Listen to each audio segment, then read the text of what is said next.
نحمده ونصلي على رسوله الكريم أما بعد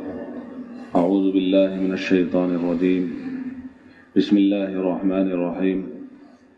لقد كان لكم في رسول الله أسوة حسنة صدق اللہ العظیم۔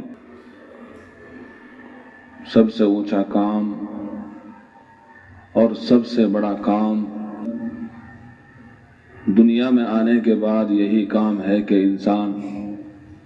مقام عبدیت تک پہنچ جائے، بندگی کے مقام کو حاصل کرے۔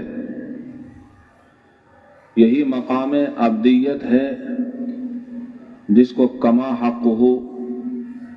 تمام تر انبیاء اکرام علیہ السلام نے حاصل کیا۔ یہی وہ بندگی ہے، خدا کی بندگی، جس کو اگر کامل طور پر کسی نے لیا ہے تو وہ حضرات انبیاء اکرام علیہ السلام کی ذاتیں ہیں۔ یہ نفوس قدسیہ ہیں جنہوں نے اللہ تعالیٰ کی بندگی کو کما حقہ اپنایا اور کر کے دکھایا۔ تمام تر انبیاء نے اللہ کے پیغامات کو لیا اور اس کے مطابق اپنی زندگی کو گزارا۔ اسی کو میں کہہ رہا ہوں مقام عبدیت، بندگی کا مقام۔ یہ نہیں کہ جو چیز ان کو حاصل تھی اس کو لا حاصل کر دیا۔ جیسے ہم دیکھتے ہیں دنیا کی تعلیم میں ایک ڈاکٹر ہے، بحیثیت ڈاکٹر کے وہ اپنے مریضوں کو بتاتا ہے کہ تمباکو صحت کے لیے نقصان دہ ہے اور یہ چیزیں تمہاری تندرستی کے لیے نقصان دہ ہے، لیکن دیکھتے ہیں کہ خود بیڑی اور سگریٹ اور دیگر چیزوں کا عادی ہوتا ہے۔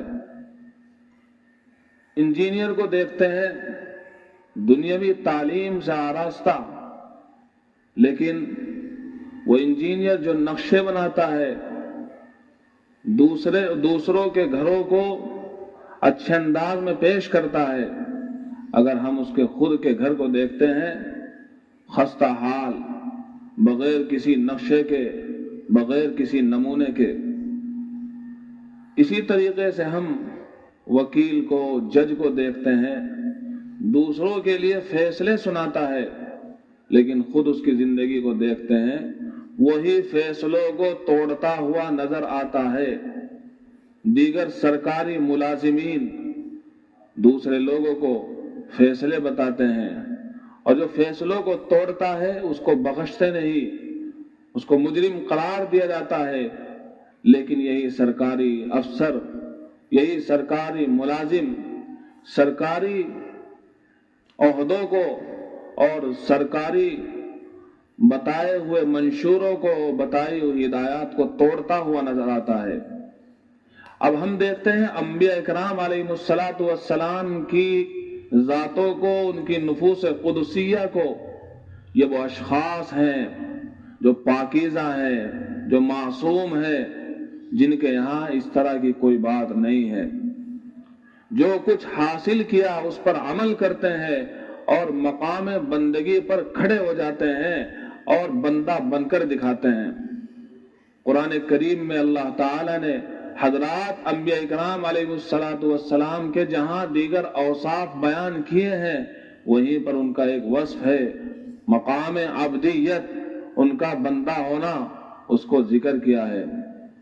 حضرت عیسیٰ علیہ السلام نے اپنے آپ کو بندہ کہا، قال انی عبد اللہ، میں اللہ کا بندہ ہوں۔ دیگر انبیاء اکرام علیہ السلام کو اللہ تعالیٰ نے اپنا بندہ قرار دیا کہ انا وجدناہ صابرا نعم العبد، کتنا اچھا بندہ ہے ایوب۔ تو یہ مقام بندگی اتنی اچھی صفت ہے کہ تمام تر انبیاء اکرام علیہ السلام اس پر کما حق ہو کاربند ملتے ہیں اور اس پر عمل کرتے ہوئے نظر آتے ہیں اور سب سے آگے نظر آتے ہیں، اس لیے کہ ان کی زندگی جیتی جاگتا ثبوت ہوتا ہے امت کے لیے۔ اسی لیے تمام انبیاء کرام علیہ السلام کے سلسلے میں ہمارا عقیدہ یہی ہے، لا نفرق بین احد منہم، ہم کسی انبیاء کرام علیہ السلام کے درمیان میں کوئی تفریق نہیں کرتے،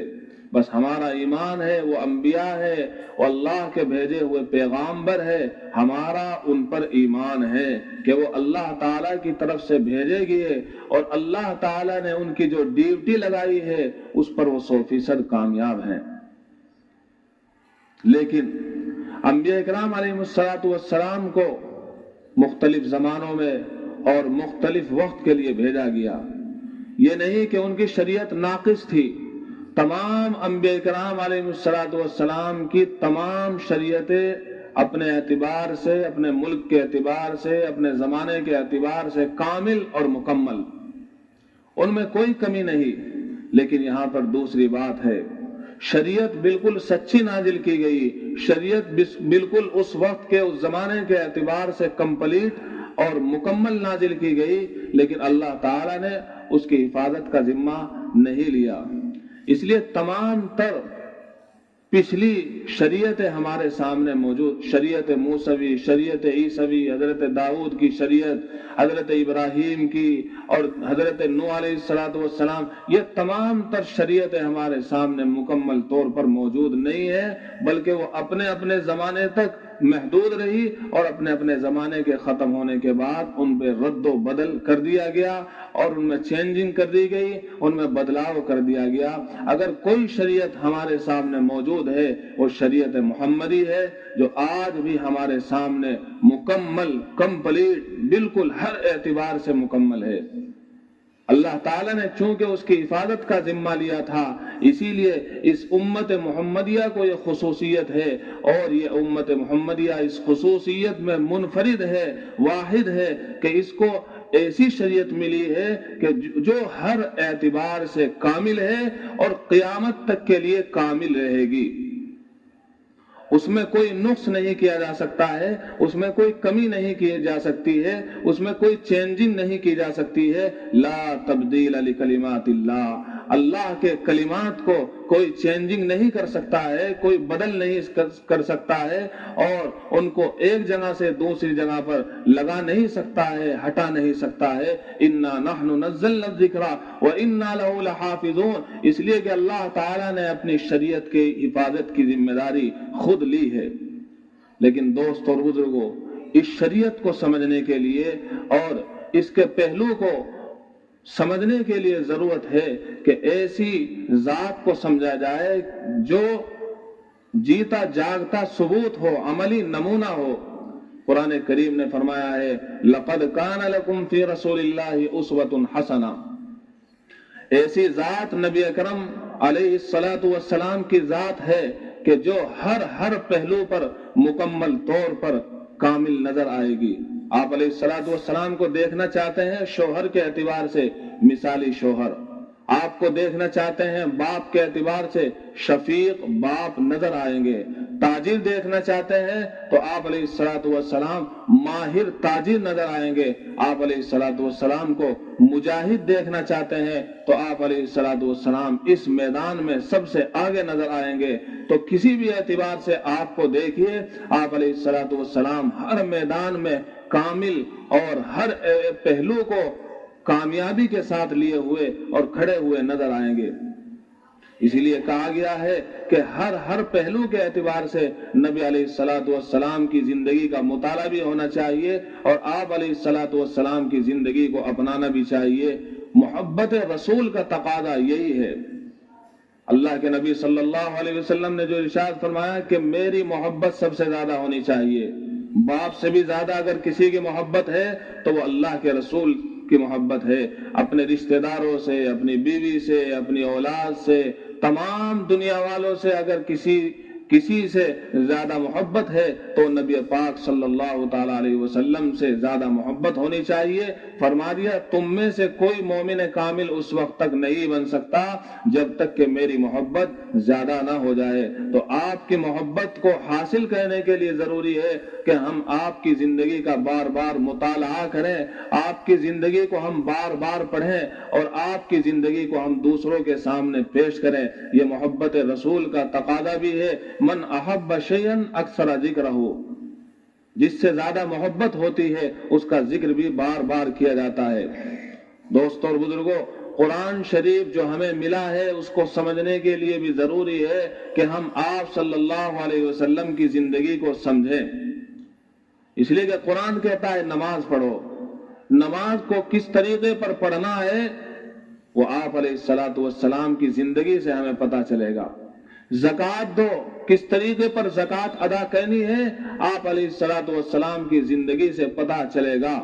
فرمایا ہے کہ روزہ رکھو، کس طریقے پر روزہ رکھنا ہے آپ علیہ الصلوۃ والسلام کی زندگی سے پتہ چلے گا۔ اسی لیے قرآن کریم جگہ جگہ کہتا ہے اطیعوا اللہ و اطیعوا الرسول، اللہ کی اطاعت کرو اور رسول کی اطاعت کرو۔ یاد رکھیے، جس طرح رسول پر اگر ایمان نہیں لائے تو ایمان مکمل نہیں ہو سکتا، اسی طریقے پر اگر رسول کی اطاعت نہیں کی جا رہی ہے اور یہ کہتا ہے میں تو صرف اللہ کی اطاعت کرتا ہوں، اللہ کی بندگی کرتا ہوں، یاد رکھیے یہ بالکل بھی اپنے دعوے میں سچا نہیں ہے بلکہ جھوٹا ہے۔ جب تک رسول کی اطاعت نہیں کی جا سکتی،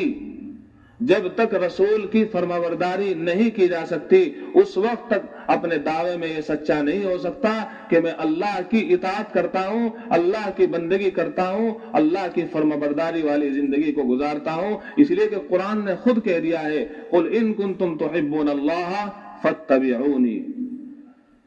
اے لوگوں کہہ دیجئے، لوگوں سے کہہ دیجئے اگر وہ یوں کہہ رہے ہیں کہ ہم اللہ سے محبت کرتے ہیں تو میرے نبی کی اتباع کیجئے۔ نبی کی اتباع کرو گے تو پتہ چلے گا کہ تم نے واقعتاً اللہ سے محبت کی ہے۔ لقد کان لکم فی رسول اللہ اسوۃ حسنہ۔ دوستوں اور بزرگوں، ایک انسان کو کامل انسان بننے کے لیے، اچھا انسان بننے کے لیے، اچھا بندہ بننے کے لیے بھی ضروری ہے کہ وہ نبی پاک صلی اللہ علیہ وسلم کی زندگی کو پڑھے اور اس کا مطالعہ کرے۔ اس لیے کہ آپ علیہ الصلوۃ والسلام ہر اعتبار سے اچھے اخلاق کے حامل نظر آئیں گے۔ آپ کے اخلاق کتنے اچھے، حلم میں دیکھیے، علم میں دیکھیے، کمال میں دیکھیے، آپ کو چلنے میں دیکھیے، آپ کو بیٹھنے میں دیکھیے، آپ کو گھریلو اعتبار سے دیکھیے، بیویوں کے ساتھ آپ کا کیا رویہ ہے، دشمن کے ساتھ آپ کا کیا رویہ ہے، اور دوستوں کے ساتھ آپ کا کیا رویہ ہے، رشتہ داروں کے ساتھ آپ کا کیا برتاؤ تھا۔ ہر اعتبار سے آپ صلی اللہ علیہ وسلم کی زندگی مینارہ نور نظر آئے گی، چمکتا ہوا ستارہ، چمکتا ہوا قمر اور چمکتی ہوا آفتاب نظر آئے گا۔ اس لیے ضروری ہے کہ ہم اپنے نبی کی زندگی کو جو بھول گئے ہیں اس کو پڑھیں۔ آنے والے مہینے ربیع الاول کا پیغام یہی ہے کہ ہم نے اپنے نبی صلی اللہ علیہ وسلم کو بھلا دیا ہے۔ اس لیے آج ہم ہر اعتبار سے پستی میں ہیں، تاجر کے اعتبار سے پستی میں، ہم تجارت کے اعتبار سے بہت اوپر ہوا کرتے تھے، آج ہم تجارت میں سب سے نیچے نظر آتے ہیں، ہر ملازمت میں سب سے نیچے، اور دیگر اعتبار سے دیگر پیشوں میں ہم سب سے نیچے، اور اخلاق میں تو یہ امت گرتی ہی جا رہی ہے، گرتی ہی جا رہی ہے۔ اس لیے کہ نبی پاک صلی اللہ علیہ وسلم کے جو اخلاق تھے وہ اخلاق آج ہمارے نہیں ہے، اس لیے کہ ہم جانتے اور پہچانتے بھی نہیں ہے کہ ہمارے نبی صلی اللہ علیہ وسلم کے کیا اخلاق تھے۔ آپ نے تو خود فرمایا ہے انا بعثت لاتمم مکارم الاخلاق، کہ مجھے بھیجا گیا ہے کہ میں مکارم اخلاق کی کمپلیٹ کر دوں اور ان کو مکمل طور پر لوگوں کے سامنے پیش کر دوں، عملی زندگی سے پیش کر دوں، تاکہ مجھے دیکھیں کہ میں کیسے ہنستا ہوں، مجھے دیکھیں میں کیسے کھاتا ہوں۔ حتیٰ کہ آپ علیہ الصلوۃ والسلام نے استنجے کا طریقہ بھی بتا دیا ہے، مجھے لا کر دکھاؤ ایسی شریعت جہاں پر بچپن سے لے کر جوانی تک، جوانی سے لے کر بڑھاپے تک ساری کی ساری زندگی کی جمع کر دی گئی ہو، باہر کی زندگی بھی جمع کر دی گئی ہو، گھر کی زندگی بھی جمع کر دی گئی ہو، حالانکہ ہم کا اپنی بیویوں کے ساتھ رویہ کہنا، یہ تمام تر چیزیں جمع کر دی گئی ہو۔ یہ چیزیں اگر نظر آتی ہے تو آپ علیہ الصلوۃ والسلام کی شریعت میں نظر آتی ہے،